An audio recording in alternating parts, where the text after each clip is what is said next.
Hi, I'm Adam with Jazz Hacks. Welcome. I teach every single one of my students how to play jazz. Every single one, or at least I teach them how to play the blues.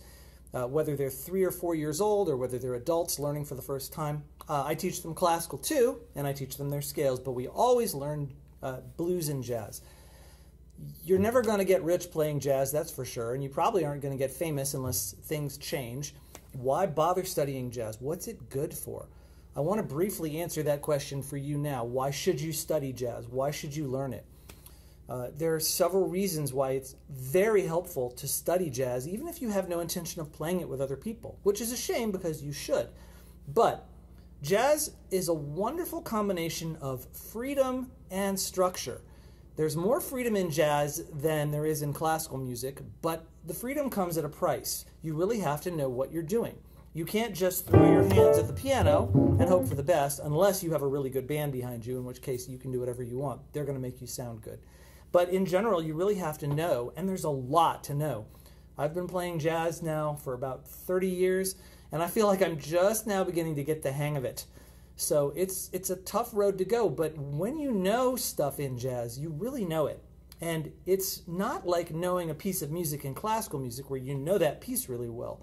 If you know jazz, you know how to get around a lot of different pieces. It's kind of like knowing how to play a game as opposed to knowing how to play, I don't know, one particular version of a game. Like one chess game you can play, or do you know how to play chess? Jazz is like chess.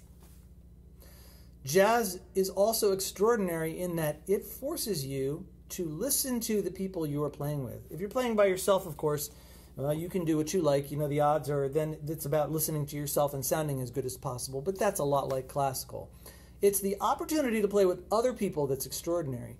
Two things about that. One is that you can play with people you've never met, who have never played with you, and you may not even know all the same songs, but if you know a few of them, you can actually play together and sound great.